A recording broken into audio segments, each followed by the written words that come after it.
consommation d'alcool et maladie alcoolique du foie ou MAF. Les objectifs de ce cours seront de savoir faire un sevrage alcoolique en gastro-entérologie, tout particulièrement en cas d'hépatopathie, de faire un résumé des maladies alcooliques du foie et enfin d'insister sur l'importance grandissante de la prise en charge des MAF et de la greffe chez les patients alcooliques.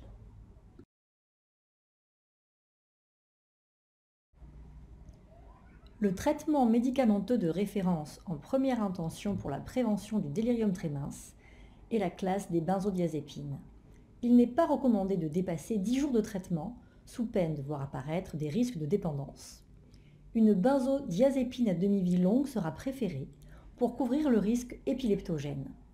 La prescription de benzodiazépine ne doit pas être systématique, mais à adapter à la clinique et notamment aux échelles d'évaluation type Siwar ou de Cushman. La voie Perros doit être préférée à chaque fois que cela est possible, notamment en l'absence de vomissement. 2 schémas sont possibles, soit prescription de doses fixes sur 24 heures, la dose d'attaque dépendant de l'évaluation clinique avec une réduction progressive, par exemple 2 à 4 comprimés de 10 mg par jour pendant 2 à 3 jours, avec une réduction sur 4 à 7 jours, ou 6 comprimés de 10 mg par jour avec diminution d'1 comprimé par jour, soit prescription personnalisée à adapter aux symptômes en fonction des échelles. Cette solution est plus adaptée aux hospitalisations puisqu'elle demande une évaluation pluriquotidienne.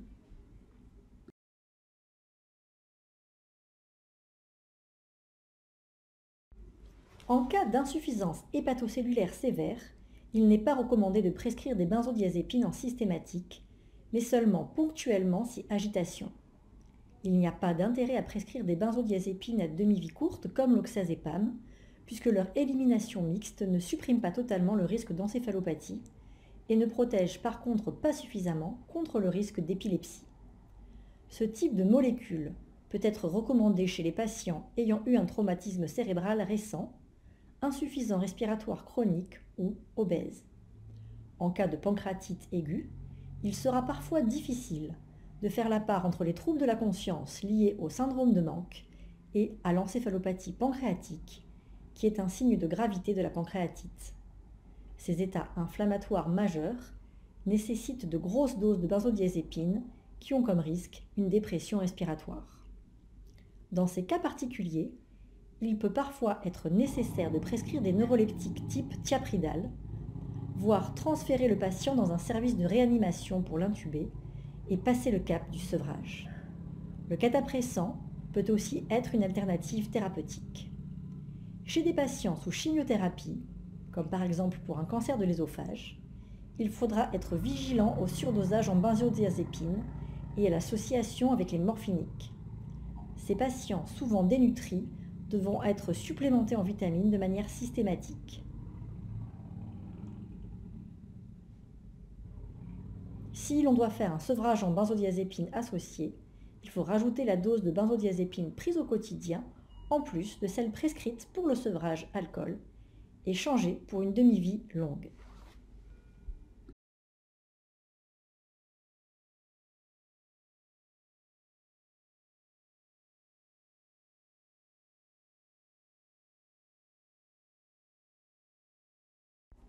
Nous sommes fréquemment confrontés à des patients cirrhotiques hospitalisés, non sevrés, qui donc vont être sevrés de facto au cours de l'hospitalisation. C'est un vrai problème, car les benzodiazépines sont le traitement de syndrome de sevrage, mais également un facteur déclenchant bien connu de l'encéphalopathie hépatique. Contrairement aux idées reçues et à des habitudes de prescription très ancrées en France, l'oxazépam ou Seresta n'est pas une bonne option, car il est métabolisé par le foie. Pour être précis, il ne passe pas par les enzymes de phase 1 type cytochrome P450, mais il doit tout de même être glucuroconjugué pour être éliminé. Et sa demi-vie est très largement augmentée dans la cirrhose grave.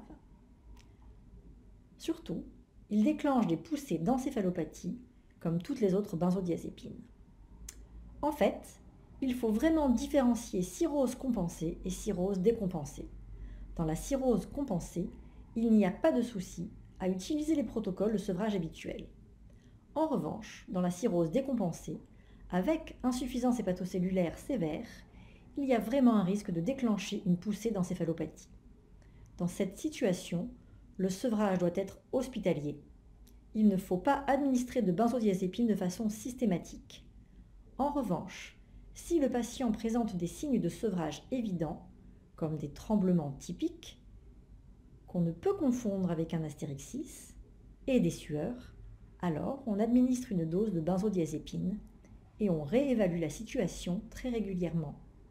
C'est tout l'intérêt des sevrages à dose adaptée à la symptomatologie, en utilisant une grille de symptômes comme le SIWA ou le Cushman.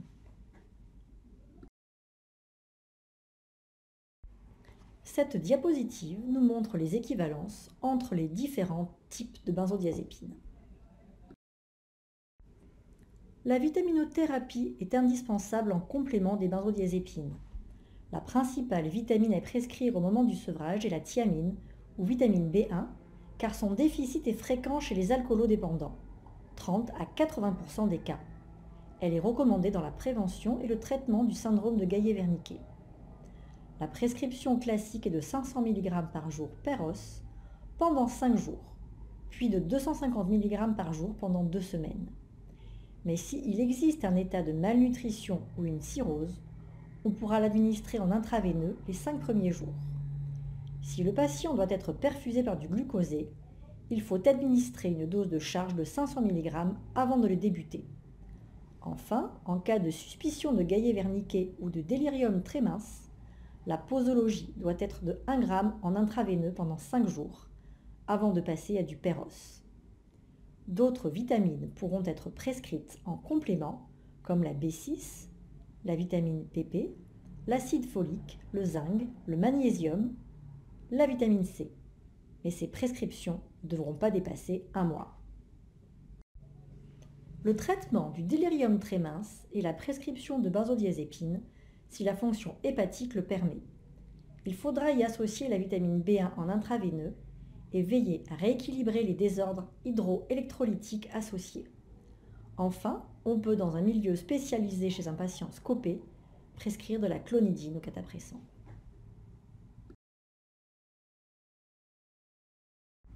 En cas de crise convulsive, il faudra tout d'abord éliminer une autre étiologie que le sevrage, en corrigeant d'éventuels désordres hydroélectrolytiques et en éliminant un trauma crânien ou un AVC.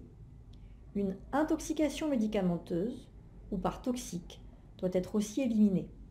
Si la crise survient dans les 48 heures après un sevrage brutal non traité, de type grand mal, et qu'elle récidive éventuellement de manière rapprochée, c'est fortement évocateur. La normalité de l'EEG à distance de la crise est aussi un élément en faveur. Un traitement par benzodiazépine en intraveineux devra être instauré rapidement et le patient transféré en réanimation ou neurologie s'il récidive sous traitement.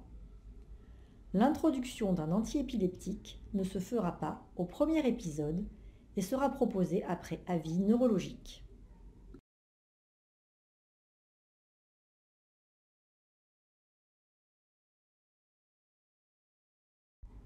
Devant la difficulté de poser un diagnostic précis sur les troubles cognitifs des patients en sevrage, il est indispensable de donner à ces patients l'occasion d'améliorer leurs symptômes en poursuivant l'hospitalisation par une convalescence. Cette période de protection permettra aux patients de récupérer une partie ou toute leur capacité cognitive et ainsi de pouvoir travailler de manière plus efficace sur leur projet de sortie et de vie. Suivi addictologique, psychologique. Pour cela, il est indispensable de demander à l'équipe d'ELSA d'évaluer le patient au sortir de son délirium tremens afin de construire le projet.